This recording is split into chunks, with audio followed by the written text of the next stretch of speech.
Hello, everybody. My name is Ray. Welcome to the Evangelical Dark Web. Today, we will be diving into the question of whether John MacArthur's wealth is a real scandal or not.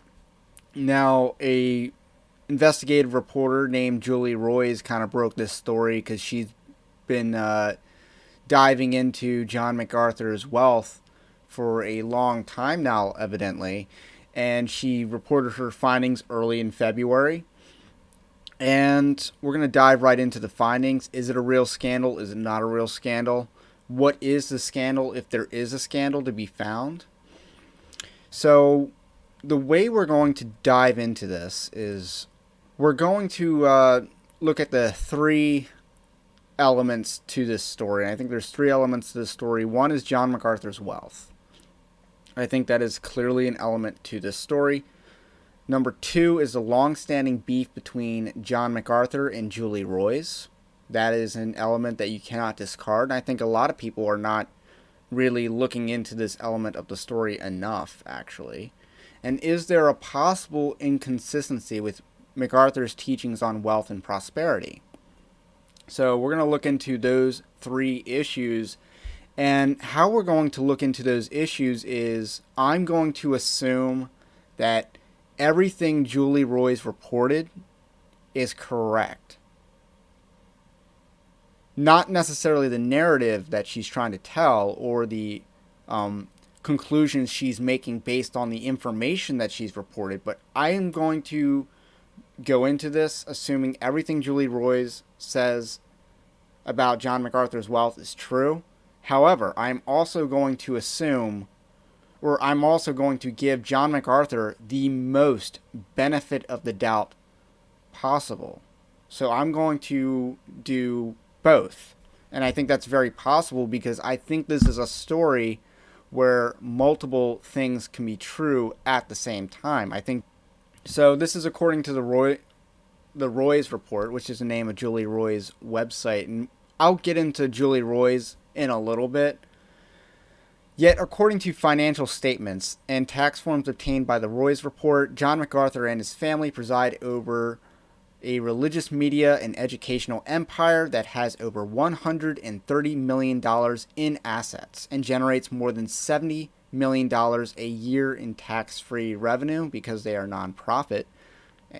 And $130 million in assets, that's a lot of assets. It'd be interesting to see how those assets are broken down. How much of that is cash, how much of that is real estate, how much of that is intellectual property, which I believe has to be quantified and even amortized. So, don't let the 9 figures in assets fool you. That could be recorded in a number of ways. The $70 million a year, that's a lot of money for sure.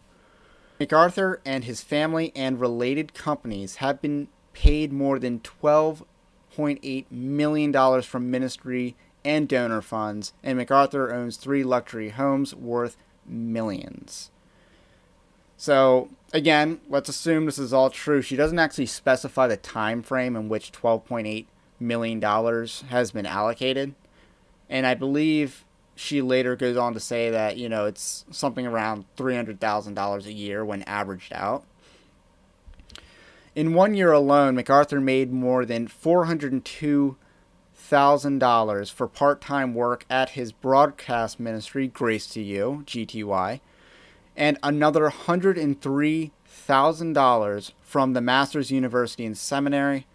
This was in addition to MacArthur's salary from the megachurch he pastors, Grace Community Church, as well as book royalties and speaking fees. So, what is clear is that John MacArthur he makes a lot of money, and he makes a lot of money from a very diverse portfolio of income streams. I have actually been talking about Christians should have a diverse portfolio of income streams. I've been talking about that. John MacArthur is obviously living it and certainly is making a lot of money through it. And of course, it does raise some ethical questions. So let's ask those key questions. Is it wrong for John MacArthur to make 6 figures from his Grace Community Church salary? I'm not sure whether she listed his salary from that church or not. And my answer is no. I'm not against pastors being paid and being paid generously. I'm actually not against that. So I don't think it's wrong. He does pastor a very large church, and a large church that doesn't exactly have the same megachurch motif that other megachurches have in the United States. And, it's interesting when Jeff Dornick was on the other day, and I'll talk more about him later.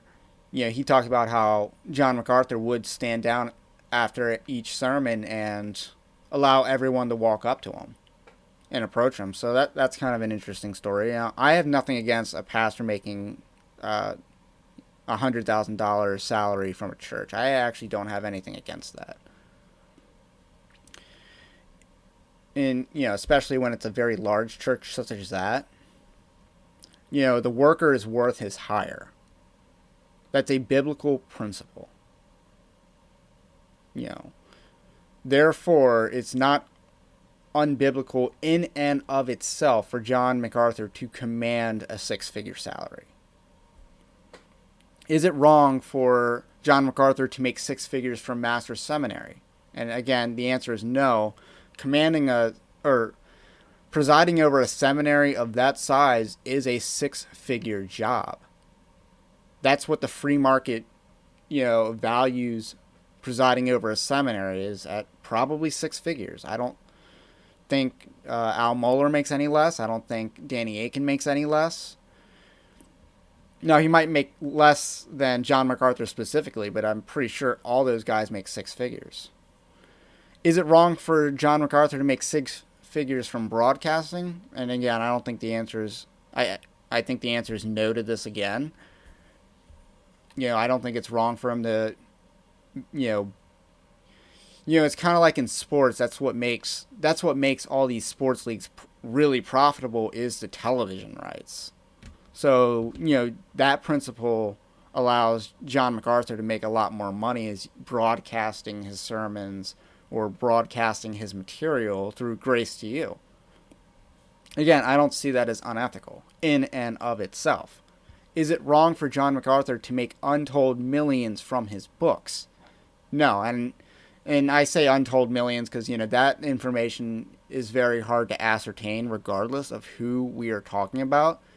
He has sold millions of copies of, I don't know how many books he has, but a lot of books, including the famous John MacArthur Study Bible, which is, his Bible commentary.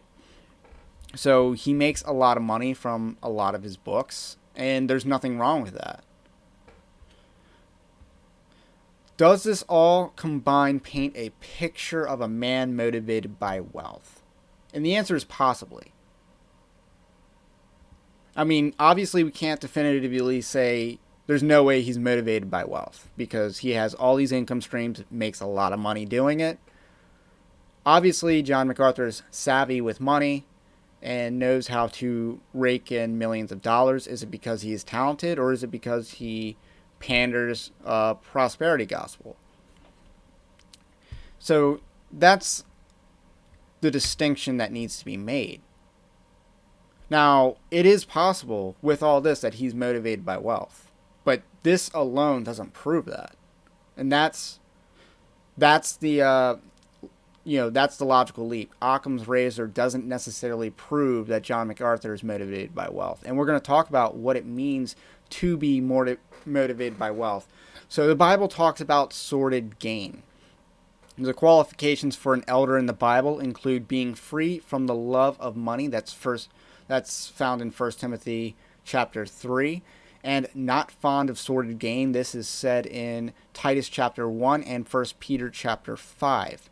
Use not fond of sordid gain. Now, sordid gain is best understood as a base mercenary interest. And I'm using Alexander Strock's book, Biblical Eldership, which I will be doing a video review on. Subscribe so you don't miss that. I want to apply this in a modern context. So when Peter and Paul wrote these words, you had a mercenary industry where armies would hire mercenaries as auxiliaries for their force. That, and mercenaries have a long history of changing sides depending on who has the money, whether they've been paid or not. Mercenaries have a long history of changing sides and being in it for the money, not fighting for a righteous cause or their homeland, or they are purely motivated by profit. That is the purpose of being a mercenary. So that is how we should understand sordid gain and not fond or free from the love of money. Someone who's not a mercenary. So, our pastors should not be mercenaries. So that begs the question, is John MacArthur a mercenary? And I'm citing a book, Biblical Eldership, and John MacArthur actually endorsed that book, interestingly enough.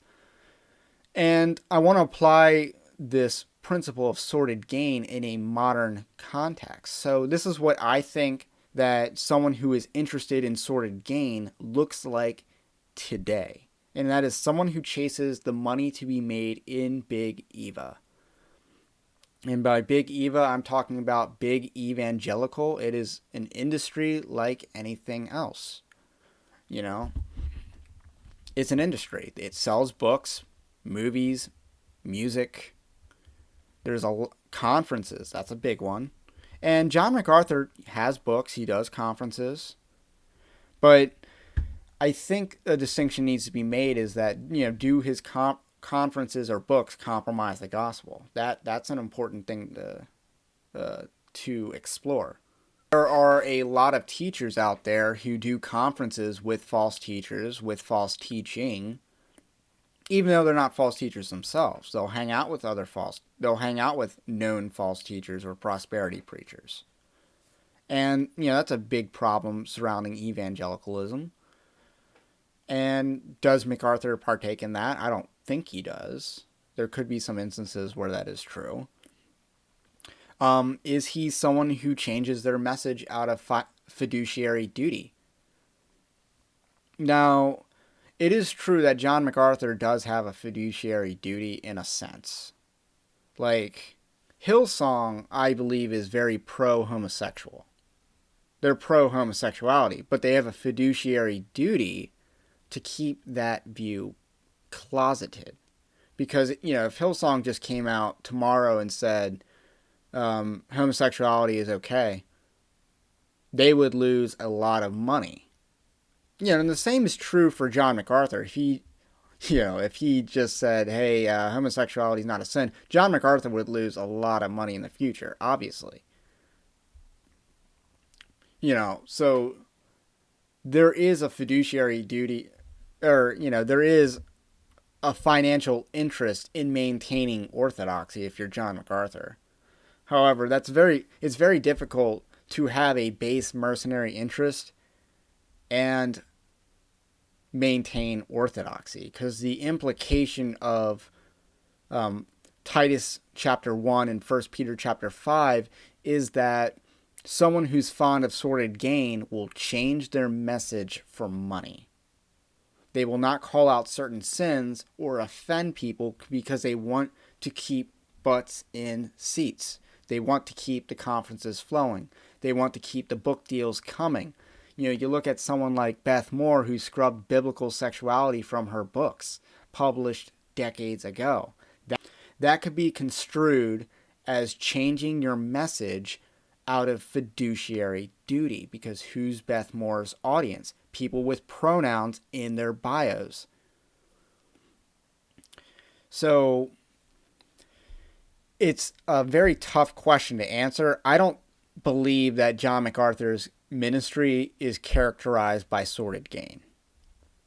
I think Julie Roys may disagree, but I don't think that's the case. So now let's get into Julie Roys. She is a panic porn peddler. So coronavirus, she is part of that coronavirus cult. She has been hardcore in publishing panic porn, specifically with regards to John MacArthur. When John MacArthur famously opened up his church in late July, Julie Roys has been going after him ever since. Not only herself, but her other writers on staff have been going after and targeting John MacArthur for faithfully operating his church in 2020 and 2021. She went after him for that, and that's wrong. She also went after Liberty University for having a snowball fight without adhering to Virginia's ridiculous lockdown restrictions. So she went after Liberty University for a snowball fight. So she's a panic porn peddler. That needs to be clear, and I don't trust people who are panic porn peddlers. She's also a PC language police and cancel culture weaponizer. So, she's had a long history of being very politically correct and being very concerned about being very easily offended by the words people say, whether it's Paige Patterson. Most recent example is Rick Warren's Kung Fu video, which he had to apologize for having a video, I think it was used for children's ministry, that depicted Kung Fu, and I guess there's offensive Chinese stereotypes, and she went after Rick Warren for that. And then going back to John MacArthur, there's the go home remarks with regards to Beth Moore. So, Julie Roys, she's a PC language police and cancel culture weaponizer, in my opinion. And then I also believe she has a agenda against powerful men in ministry. I think she has a disposition against men in ministry, specifically very influential or powerful ones. And she's also an activist reporter.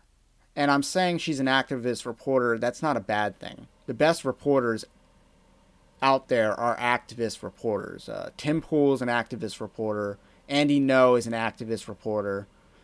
The best reporters are activist reporters. They have an agenda. Now, there's no such thing as an unbiased reporter is what I'm trying to say. So that's why I think the best reporters are people who are very upfront about what they believe and, have a mission, because then they are more dedicated to uncovering the truth that's related to their mission. Now, Julie Roys is no different. I'm not saying that Julie Roys is a pagan or she's not saved. I'm not making any inferences on the state of her salvation. But, she is a panic porn peddler. She is a PC language police. And she has an agenda against powerful men in ministry. This much is true. And for that reason, I cannot trust everything that Julie Roys, every narrative she's trying to promote. I have to take what she says with a grain of salt for that reason, because she is trying to advance a certain narrative, a narrative I don't really agree with. And with John MacArthur, there's a long-standing beef where Julie Roys has gone after John MacArthur unjustifiably. So one of the issues with John MacArthur's wealth is the transparency surrounding his wealth. So Grace Community Church has apparently refused to comply with written formal requests for financial documents by Julie Roys during her months-long investigation into John MacArthur's wealth. Okay? And again, I'm using Julie Roys to tell this story here. This violated the terms with the Evangelical Council for Financial Accountability, the EFCA, and Julie Roys has done a lot of reporting on the EFCA, particularly their failures to uphold their lofty ideals. And Grace Community Church would exit the EFCA, according to Roys, because, they weren't complying with the terms. I believe the EFCA requires that churches produce financial documents upon request. And Julie Roys was leveraging the EFCA to get financial documents out of Grace Community Church. Grace Community Church refused, And according to Royce, they exit the EFCA.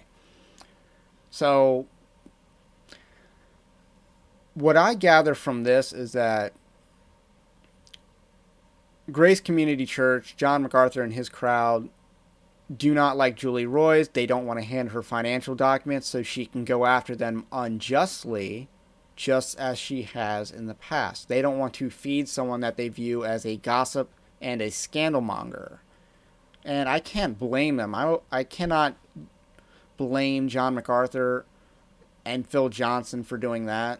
I can't blame them for refusing to comply for these reasons. For the reasons that I just stated. Now, if they're refusing to produce financial documents because their motivation is to hide certain discrepancies that the public would find unacceptable, that's a different story. But if it's really because they have a feud going on with Julie Royce, I understand that. I'm not going to cast a stone at that. And I think we shouldn't view the transparency issue as that big of a deal, if that's the motivation. So now there's the issue of, is there an inconsistency with John MacArthur's teachings on giving? Julie Royce pointed this out at the end of her article, and then this is an issue pointed out by Jeff Dornick, who I just had on my show, the Evangelical Dark Web episode 3. Jeff Dornick pointed out that John MacArthur has an inconsistent teaching when it comes to giving.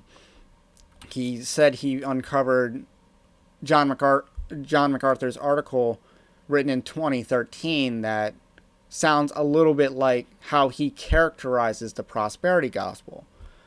I'm going to analyze whether Jeff Dornick was right in pointing this out or whether there's just not enough there.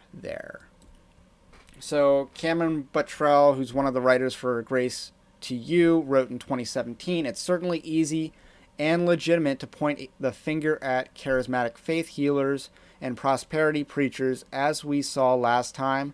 Their trinket sales and false promises are the obvious modern equivalent of the indulgences Johann Tetzel and the Catholic Church peddled in the 16th century. But there is another, stealthier indulgence industry thriving today right under our noses in the evangelical church. Today, many conservative evangelical pastors are reviving and promoting the practice of tithing. They argue that this Old Testament pattern, giving 1/10 of your income, is still a requirement for New Testament Christians."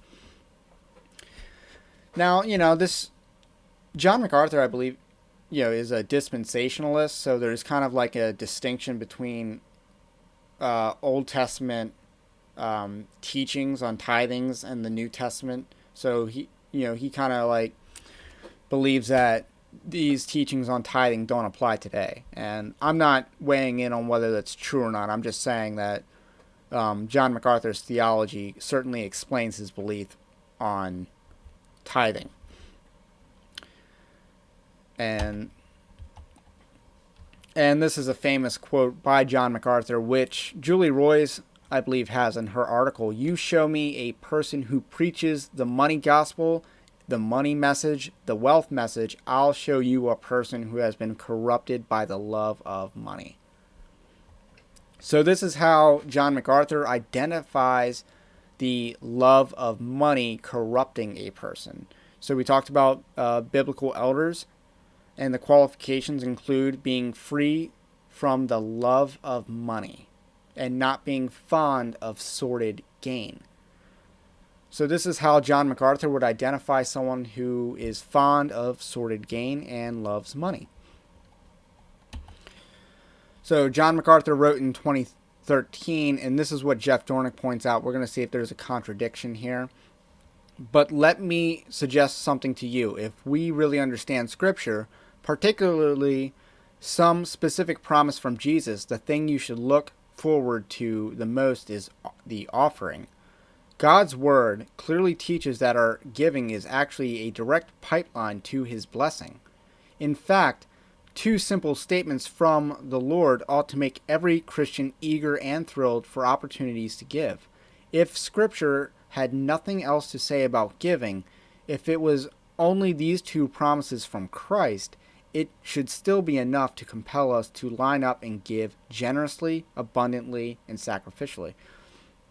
So it's interesting how John MacArthur premises an argument about giving, and that we should look forward most to the offering in a church service. I thought that's kind of interesting. Jeff Dornick points this out as an inconsistency, and I read the comments section of this post from 2013, and one of the Grace to You administrators responded, because someone else kind of asked the same question: is this in line with John MacArthur's teaching on the prosperity gospel? So someone else asked the same question. And the response from the Grace to You admin was, I appreciate your Berean spirit. John's explanation of Luke 6:38 is consistent with the theme repeated throughout Scripture that generosity goes hand in hand with prosperity. The same principle is at work in Proverbs 3, 9 and 10, 11, 24 and 25, 19, 17, and 2 Corinthians chapter 9, verses 6 through 7. In the past, John has explained how these passages contradict and disprove the teachings of the Word Faith movement. You could read that short article here, and I tried using that URL, but that URL does not seem to work. So I would have loved to have read this article, but I did not have the opportunity. So is there enough evidence to really point to an inconsistency in John MacArthur's teachings on giving? I don't think there is, personally. So that brings me to the end. So let me give a summation of my opinion on this issue. I don't really think there's enough here to prove that there's a real scandal at play. I believe the worker is worth his hire. John MacArthur can command a large salary because John MacArthur has a large talent. You know, whether you like him or not, you got to admit he is a talented individual. And I don't believe there's enough evidence to say that he is fond of sordid gain, even though there is some evidence, but not conclusive, that he has a love of money.